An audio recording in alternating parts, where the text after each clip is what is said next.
nolosha aynu ku noolnahay waa sida qofka darawalka ee gaariga wada sabay u noqonaysaa gaariga markaad wado ee aad wadada saaran tahay hortaada waxa ah daaqad aad u weyn oo muraayad ah daaqadaas waxay ku tusinaysaa dhammaan waxa ka horeeya oo dhan si aadan wax khalad ah aadan ugu dhicin sidoo kale labada dhinac ee gaariga waxa ahaaday laba muraayadood yar yar muraayahaad baan aqaan adigu laakiin waxa u taqaanaba labada muraayadood waxay qabtaan shaqaday qabtaan waa maxay tan weyn ee ka horeysana maxay tahay shaqaday qabato tan weyn waad garanaysaa waa wixii ka horeeyay inaad aragto labadan muraayadood yar yar iyo mid yar oo kor ku taala maxay qabtaan shaqaday qabtaan waxa weeyaan inaad la socoto gaariga wixii ka dambeeya just adoo 100 ku soconaya 120 aad isha ku dhufanaysaa and then just waad ka soconaysaa su'aal baan ku weydiinaya bal ka waran muraayada adoo gaariga wadada saaran oo 100 ku soconaya ama 140 hadaad muraayad yarta aad iska fiiriso xagga dambe waxa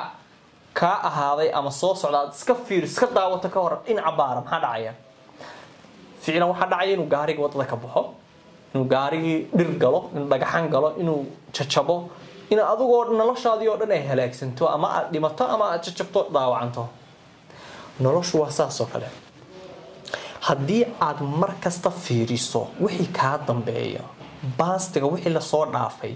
bil aadan baan nahay guur baa ka xumaaday shaqo ka xumaatay business baa ka xumaaday awlaadi baa laga qaaday ibtilooyin badan iyo disaster fara badan baa kugu dhacay dadka aad maxaan ku radaa jecleyd badweeyda dhibaatooyin fara badan baa kugu dhacay inta baasti laakiin markasta hadaad fiiriso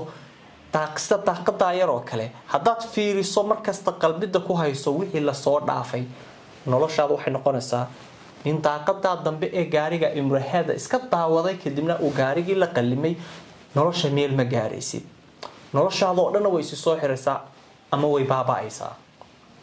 soo kaliya waxa loogu talagalay sida ninka daaqadaas oo kale ha xasuusan lagu maliyi ha xasuusan lagu ma oranayo wixii aad soo dhaaftay ficlan waad xasuusanaysaa ba ilaa way karaysidba laakiin ta muhiimka waxa weeyaan hala noolaanin sida ninka darawalka